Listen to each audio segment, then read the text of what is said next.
IPS officer के office के सामने दो लड़कियां खड़ी हुई थी। अधिकारी पूछते हैं क्या बात है, वह कहती हैं हमें मिलना है आईपीएस ऑफिसर से। हमने बहुत सारी तारीफ़ें उनके बारे में सुनी हैं। तो उनको अंदर ले जाया जाता है और अंदर आईपीएस ऑफिसर के सामने दो लड़की उससे मिलने के लिए पहुंचती हैं। और उसके बाद जो अफसर होते हैं वो कहते हैं बताइए जी क्या बात है। तो वह दोनों लड़कियां रोने लगती हैं, आंखों से आंसू टपकने लगते हैं और कहने लगती हैं कि साहब हमारे साथ बहुत ज्यादती हो रही है और हम कोठे से आए हैं। कमाटीपुरा जो पड़ता है मुंबई के अंदर, उस कोठे की वेश्या हैं। अब जो अफसर होते हैं वो पूछते हैं क्या हुआ तुम्हारे साथ और क्या हो रहा है। तो इसके बाद दोस्तों लड़कियां अपने शरीर के कपड़े उतार देती हैं और उस आईपीएस अफसर के सामने अपने शरीर को क्षप्त हालत को दिखाने लगते हैं। और फिर उसके बाद ये भी कहती हैं कि हमसे भी ज़्यादा बुरा हाल और लड़कियों का है। तकरीबन वहाँ पर 30 से 40 लड़कियाँ और हैं जिनका हमसे भी बुरा हाल है। और उसके बाद दोस्तों जो ये आईपीएस ऑफिसर होता है, यह जो कदम उठाता है और क्या मामला था, उसके बाद लड़कियों ने कहा कि हम अपने अंदरूनी अंगों के दृश्य भी आपको दिखा सकते हैं, हमारे साथ क्या क्या हुआ है। कई जगह टाँके लगाए गए हैं, चेस्ट पर दांतों से काटा गया। अब उसके बाद जो आईपीएस अफसर होते हैं वो कहते हैं अपनी आंखों पर हाथ रखकर कि आप जाइए और थोड़ा सा आप दूर हो जाइए और जो हम देखते हैं इस कार्रवाई करते हैं। इस तरह से यहाँ पर बात कही जाती है और उसके बाद एक एक्शन उठा लिया जाता है और जहाँ पर बहुत सारे राज खुलने अभी बाकी थे। क्या हुआ था पूरी कहानी यहाँ पर जानेंगे। वीडियो को लास्ट तक ज़रूर देखा करें। इन वीडियोज़ के अंदर बहुत कुछ जानने को मिलता है, सीखने को मिलता है। जीवन के अंदर क्या क्या चल रहा है, दुनियादारी में क्या हो रहा है, सब चीज़ों के बारे में जानकारी मिलती है। नमस्कार, मैं हूँ सुदेश कुमार और मेरे गोपाल चैनल में आपका स्वागत है। यह घटना मुंबई के कमाटीपुर के अंदर, जो कमाटीपुरा है वहाँ पर कोठे होते हैं जहाँ पर वेश्याएं होती हैं और वो अपना वहाँ पर धंधा करती हैं, उसके अंदर घटित होती है घटना। जहाँ पर आईपीएस अफसर रेड्डी साहब, जिनको जो पीछे से कर्नाटक के रहने वाले थे, लेकिन वो बहुत ज़्यादा एक्शन तुरंत लेते थे और उनका नाम हो चुका था काफ़ी, और कानून व्यवस्था जो थी उसको टाइट रखा करते थे और कोई भी उसके शासनकाल में कोई भी अलग सा काम नहीं कर सकता था या फिर कोई भी गैर कानूनी काम नहीं कर सकता था। इस बात की भनक इधर उधर सभी लोगों को लग चुकी थी। फिलहाल उनका तबादला मुंबई में हो चुका था और जैसे ही वे अपनी ज्वाइनिंग यानी कि पोस्टिंग पर आते हैं तो सभी जितने भी चोर डकैत थे या फिर जो भी जेब कतरे थे या जो भी ऐसे वैसे काम करने वाले, सब के सब शांत पड़ जाते हैं, क्योंकि उनको पता था कि आईपीएस अफसर रेड्डी साहब जो हैं वो किसी को बख्शते नहीं हैं। इस तरह से उनका खौफ था उस इलाके में। और उनके खौफ के बारे में दोस्तों, इन चर्चाओं के बारे में दो लड़कियों को भी पता चलता है जिनका नाम होता है सैफाली और दूसरी का नाम होता है सालू। इनको भी पता लगता है यह जो लड़कियां होती हैं ये तवाइफें होती हैं, यानी कि वेश्या का काम करती हैं कोठे पर। और उसके बाद दोस्तों यह दोनों लड़कियां उससे मिलने के लिए जाती हैं आईपीएस ऑफिसर रेड्डी से। और जैसे ही ये मिलती हैं, सैफाली अपने शरीर की चेस्ट से ऊपर से कपड़ा हटाकर उसे दिखाती है आईपीएस ऑफिसर को। तो दांतों से काटा गया था चेस्ट पर और बहुत ज़्यादा बुरा हाल वहाँ पर था। साहब हमारे वहाँ पर हमारे से भी ज़्यादा बुरे हालात और लड़कियों के हैं। और उसके बाद वह कहती हैं कि हम और भी नीचे से दिखा सकते हैं आपको अपने प्राइवेट पार्ट पर हमारी क्या हालत है। लेकिन आईपीएस ऑफिसर रेड्डी साहब कहते हैं नहीं आप ये ऐसा करो। फिर वह डीएसपी, महिला डीएसपी को बुलाते हैं और उनसे कहते हैं कि आप अंदर जाकर देखो क्या हाल है इनका। उसके बाद महिला डीएसपी आती हैं और उन दोनों लड़कियों को कमरे में ले जाती हैं और वहाँ पर वह दोनों लड़कियाँ सारे शरीर के जितने भी घाव थे, जितने भी उनको प्रताड़नाएं दी गई थी, सब चीज़ को दिखाती हैं। कई जगह टाँके लगे हुए थे। और फिर उसके बाद जो महिला डीएसपी होती है उसका चेहरा भी उतर जाता है कि इतनी निर्दयता आखिर कौन लोग हैं वो जो कर सकते हैं। उसके बाद बाहर आकर के महिला डीएसपी आईपीएस अफसर रेड्डी साहब को बताती हैं कि इस तरह से लड़कियों के साथ इस तरह का व्यवहार किया गया है। तो आईपीएस ऑफिसर रेड्डी साहब भी बहुत ज़्यादा क्रोधित हो जाते हैं, वह भी एक तरह से विचलित हो जाते हैं इन सारी चीज़ों को। और वह लड़कियां बार बार दिखाना चाहती थी, साहब देखिए आप हमारे जख्मों को, आप देखिए, इसमें शर्म की बात नहीं है, आप हमारे जख्मों को देखिए। और दिखा रही थी बार बार।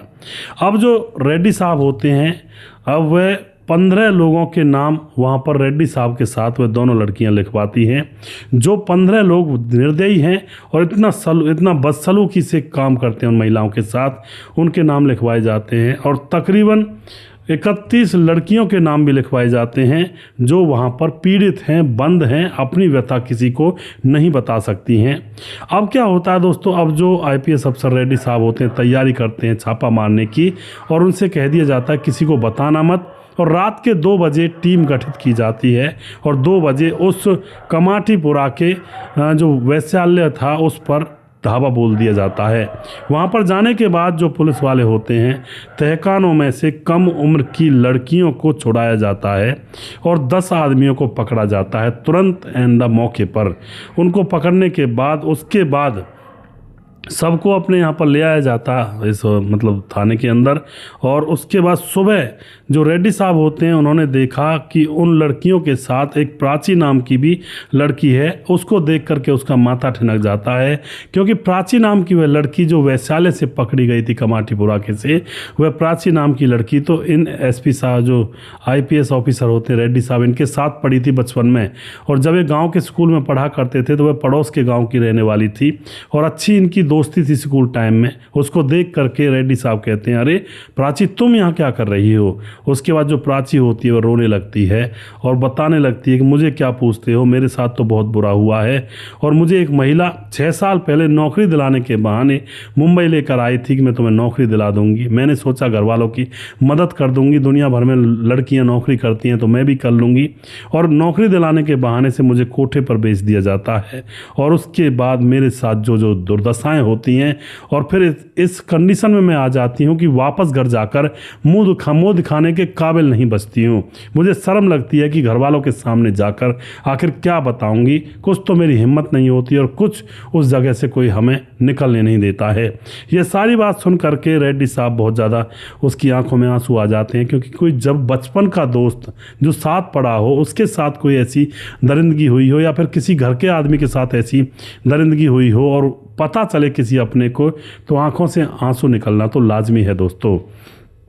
अब उसके बाद क्या होता है, फिर उसके 4 दिन के बाद फिर वहाँ पर धर पकड़ अच्छे से की जाती है और तकरीबन 90 लड़कियों को पकड़ा जाता है, और 30 वो पुरुष थे जो उन लड़कियों को फंसाकर इन कोठों पर बेच दिया करते थे और फिर उनकी दलाली खाया करते थे। 30 उन पुरुषों को पकड़ा जाता है, 90 महिलाओं को पकड़ा जाता है, और फिर उसके बाद लड़कियों की काउंसलिंग करवाई जाती है, क्योंकि वह डर रही थी, समाज से कट चुकी थी। उन लड़कियों ने समाज का दूसरा चेहरा देखा था, हवस और वासना का, क्योंकि हर रात कोठे सजा करते तो समाज के ही कुछ जो भद्र पुरुष होते हैं जो समाज में दिन में सजाफत का मुखौटा लगाकर घूमते हैं, रात को उनके कपड़े कोठों पर उतरा करते हैं। ऐसे कुछ लोग समाज के अंदर होते हैं।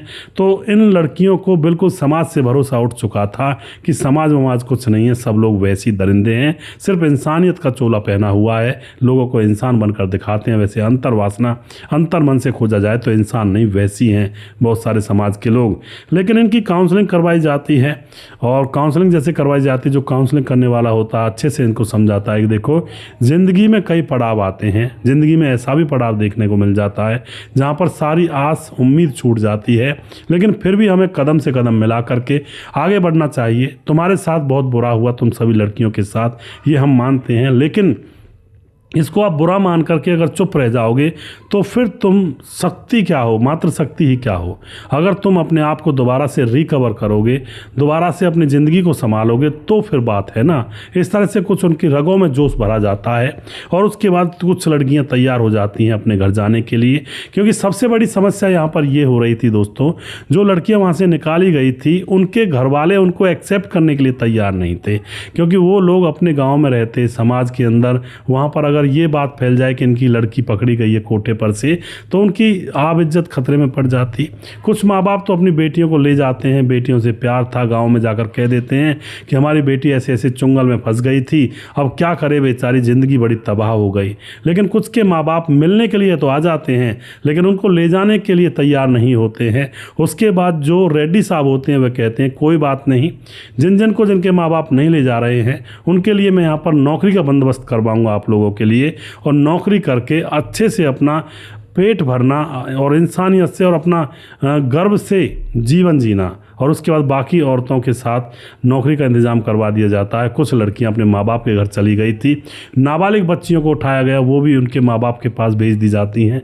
इस तरह से दोस्तों यहाँ पर ये वापस भेजी जाती हैं। और उसके बाद जो रेड्डी साहब होते हैं उन कोठों पर जाकर के वहाँ पर कुछ रूल बना देते हैं कि एक लड़की को 4 घंटे का गैप मिलना चाहिए दूसरे कस्टमर आने के समय, और 4 घंटे का गैप होना चाहिए, और नाबालिग लड़की यहाँ पर कोई होनी नहीं चाहिए। और दूसरी बात, अगर यहाँ पर नाबालिग लड़की पकड़ी गई तो उसका बहुत बड़ा जुर्माना होगा और कार्रवाई की जाएगी। और तीसरी बात ये कि 24 साल 25 साल से ऊपर की लड़कियां यहाँ पर काम कर सकती हैं। अब बात आती है उस प्राची की जो IPS ऑफिसर रेड्डी साहब के साथ पड़ी थी। प्राची को उसके माँ बाप से मिलाया जाता है, माँ बाप आते हैं, उसको ले भी जाते हैं, साथ में रेड्डी साहब भी जाते हैं। लेकिन वहाँ जाने के बाद माँ बाप एक्सेप्ट तो कर लेते हैं, लेकिन वो रो रहे थे कि अब कैसे रहेंगे, इसको कैसे घर पर बिठाकर खिलाएंगे, लोग ताना मारा करेंगे, इनको शादी कैसे करेंगे, इनकी कौन लड़का शादी करेगा इससे। इस तरह की बातें वहाँ पर चल रही थी। तो रेड्डी साहब भी वहीं पर बैठे थे। रेड्डी साहब प्राची के माँ बाप से कहते हैं कि मैं इनको अपने साथ ले जा रहा हूँ, और उसके बाद प्राची से कहते हैं रेड्डी साहब कि आप मेरे साथ चलो और वहीं पर मेरे साथ रहो और वहाँ पर नौकरी करना तुम जहाँ पर मैं रहता हूँ, और अपनी ज़िंदगी को शान शौकत से जीना।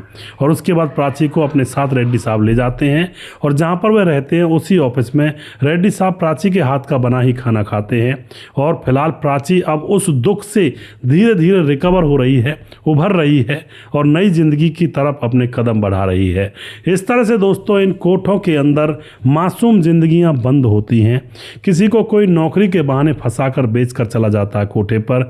कोई लड़की अपनी मर्जी से भी आती है, जिसको कहीं रास्ता नहीं दिखता है तो सोचती है इससे तो अच्छा पेट पल जाएगा मेरी जवानी की वजह से। कुछ लड़कियां जो नाबालिग होती हैं उनको किसी का गार्डियंस बेच देता है, कोई अनाथ होती है उनको पालने पोसने वाले बेच देते हैं। इस तरह से यहाँ पर ये कुकर्ते होते हैं। बहुत सारे रैकेट भी चलाए जाते हैं दोस्तों, किडनैप भी करके इनको बेच दिया जाता है।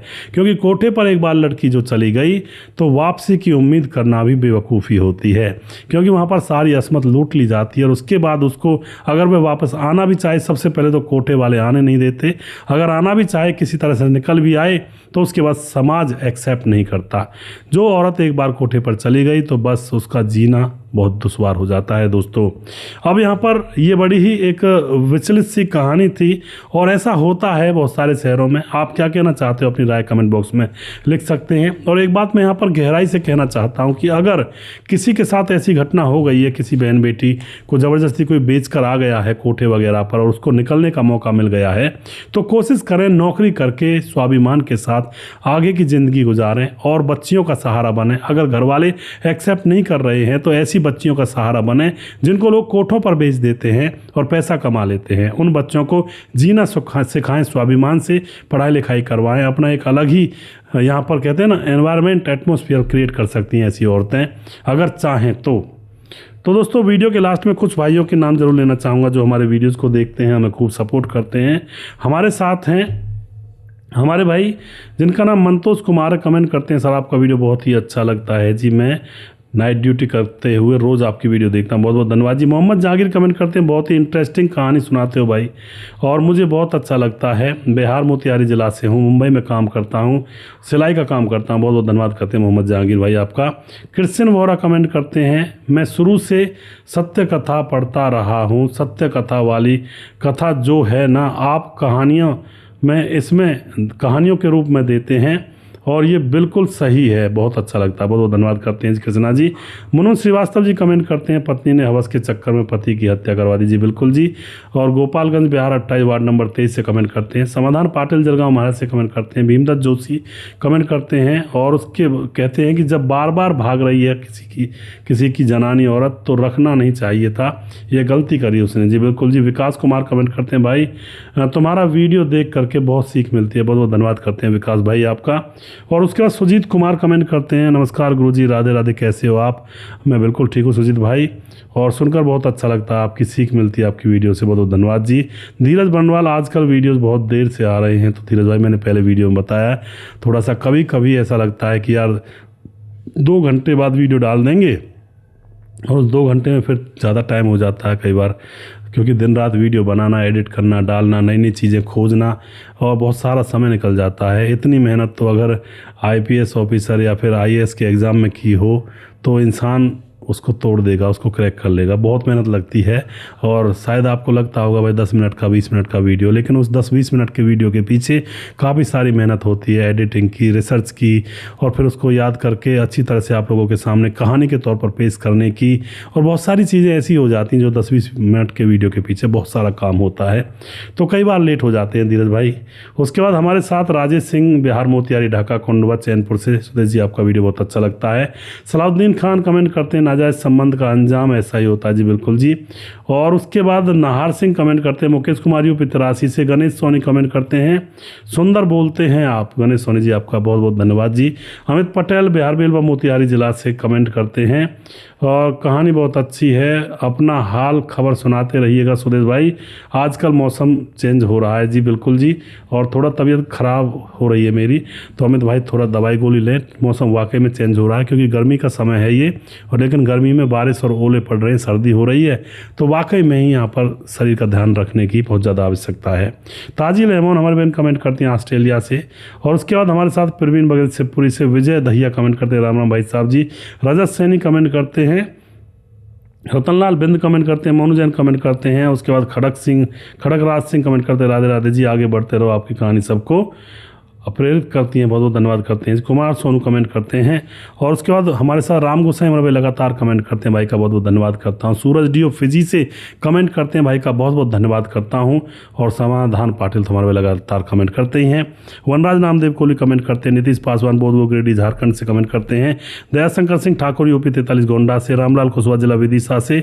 और दयाशंकर सिंह जी की पत्नी है, शायद सुमन नाम है, बहुत ही अच्छी तरह से वीडियो पर कमेंट करती है, बहन का बहुत बहुत धन्यवाद करते हैं। रामलाल कुशवाहा जिला विदिशा पूर्णिया बिहार से कमेंट करते हैं। रवि प्रकाश कमेंट करते हैं। शौकत अली दिल्ली से कमेंट करते हैं। कालीचरण उड़ीसा से, फिलहाल गोवा में रहते हैं। प्रवीण चौधरी राजस्थान से, फिलहाल बेंगलुरु में रहकर कमेंट करते हैं। सैफुल मलिक कमेंट करते हैं। राम थापा नेपाल से कमेंट करते हैं। राम बहादुर सिंह रायगढ़ छत्तीसगढ़ से हमारे बहुत पुराने दर्शक हैं। और उसके बाद बोलाई दास झारखंड से हमारे बहुत पुराने दर्शक हैं भाई। और खेमराज गुज्जर चट्टी जीवी नगर यूपी 16 से, ये भी हमारे बहुत पुराने दर्शक हैं। श्यामलाल चौधरी नौका बीकानेर राजस्थान से। सभी के सभी आप लोग जिनका मैं नाम ले रहा हूँ, सभी के सभी बहुत पुराने दर्शक हैं और बहुत दिनों से हमारे साथ जुड़े हुए हैं, बिल्कुल फैमिली की तरह हमारे साथ बने रहते हैं। राम मोहम्मद यासीन लाहौर पाकिस्तान से कमेंट करते हैं। राधेश्याम शर्मा से जयपुर राजस्थान से। राजकिशोर चौरसिया महाबलेश्वर महाराज से। छगनदास खारडाबाद राजस्थान से। दुर्योधन भाई लगातार कमेंट करते हैं। सुशील चौधरी हमारे भाई लगातार कमेंट करते हैं। अभी भी जिस भाई का नाम रह गया हो उस भाई का नाम अगले वीडियो में जरूर लूँगा। अगला वीडियो बहुत जल्दी फिर से लेकर आऊँगा, तब तक आप खुश रहें, सावधान रहें। जय हिंद, जय भारत।